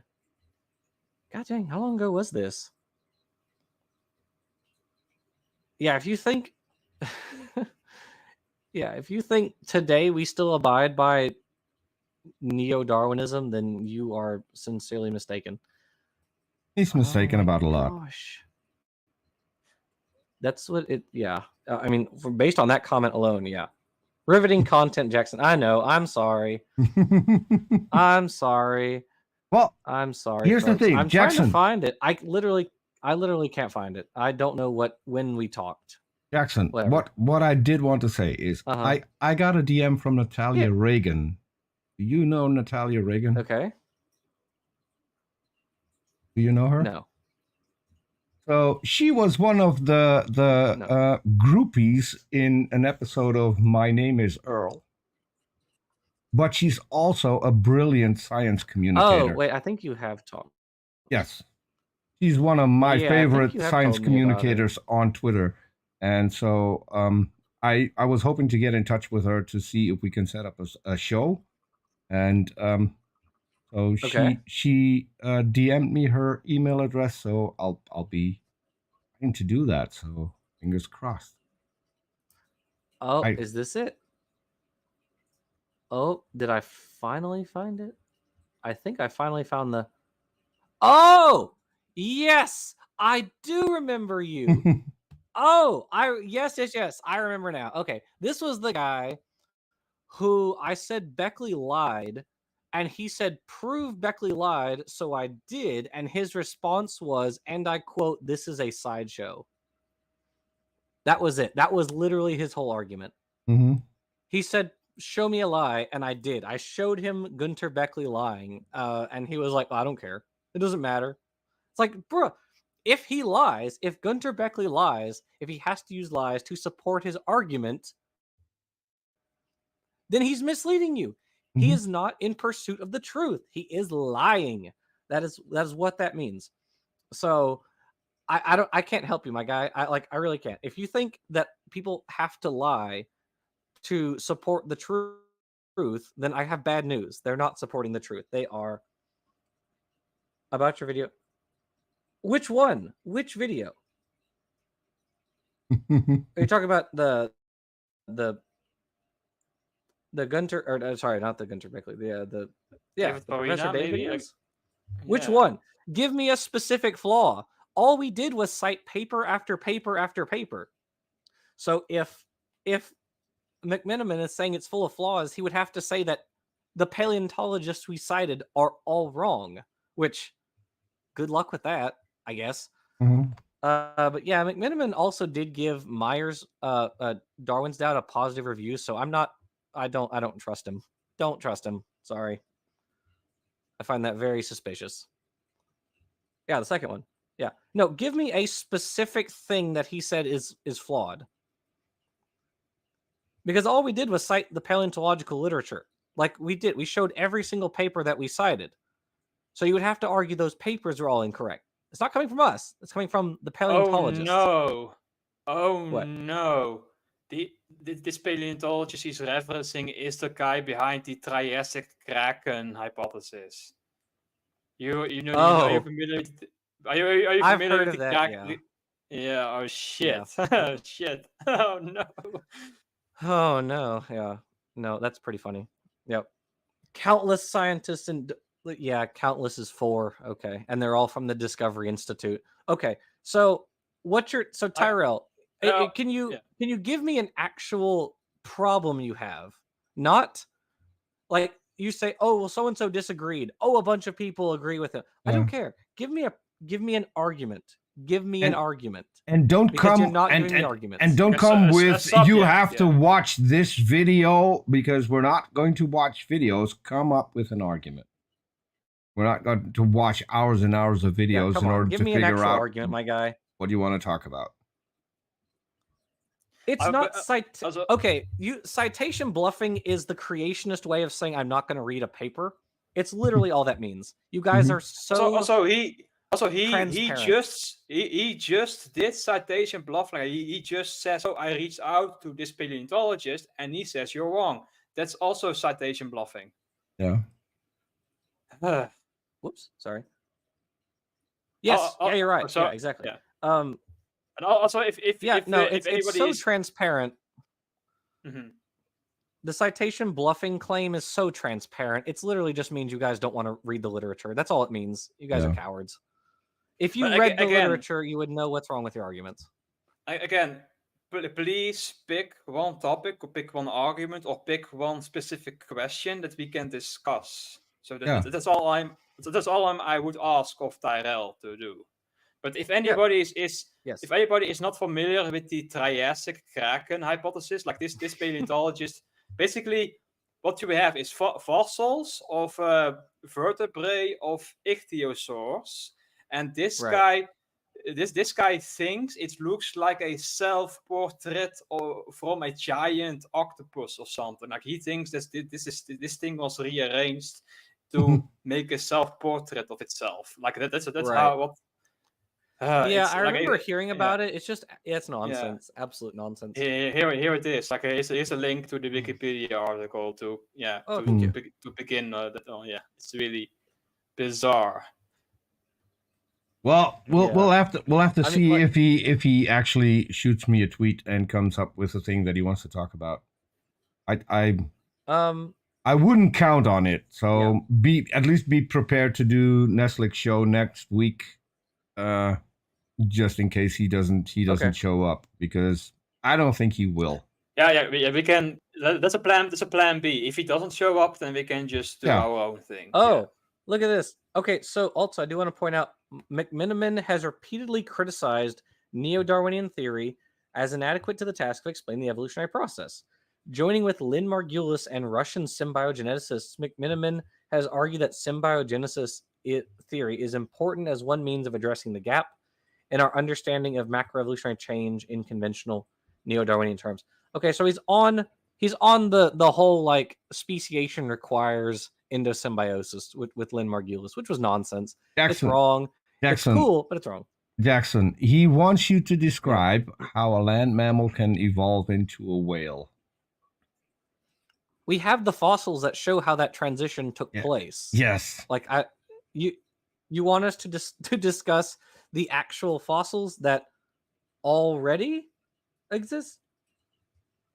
I mean, you can see from Pakicetus to Ambulocetus to Myocetus and all these other guys how the limbs become fins, how they develop a tail fluke. He's counted the changes. There are between 10 and 20,000 changes between a land mammal and a whale. Can you list those for me? Sure, there are probably lots of changes. Yeah, send me those in an email if you can. All the changes. That would be well, when you say changes, what you mean is they're all changes on they're all variations on the same thing, right? It's not like whales have a totally different body from all the other artiodactyls. They don't. They have all the same body parts, right? As ancestral artiodactyls had. It's one thing you can argue is the flukes on the tail, perhaps, but apart from those things, then everything else is the same. Yeah. They lost a lot of parts. That certainly happened. They lost, their hind limbs, and they pseudogenized a lot of their genes for like the nasal receptors and things like that because it's kind of hard to smell when you're underwater. Oh no, Sternberg too. Another intelligent design advocate. Come on, get a grip, man. Okay. Anyways, we're past. This is fun. Like Sternberg claims to have counted up like tens of thousands, like 50,000 or something. Like it's really funny. Like he says, like I said, thinking about how many changes it takes to go from a cow. Specifically a cow, to a whale, and he says, like, "Oh, I counted up 50,000 changes." Like he has never produced a list. I think changes. Yeah, I honestly think you're giving this guy way too much airtime because he's not going to do it. That's my prediction. Well, you know what? It'll be fun to pick this apart next week. All right. So anyway, he's doing the long story short. Argument about the waiting time of mutations that we already covered. So but that's a good thing to discuss. We can discuss that next week. Yeah. Okay. So Tyrell, if you want to come on, send Peter a message. We'll get something set up. In the meantime, thank you everybody for watching. We will see all of you next week and not get copyright struck again. Bye everybody. Great. Bye.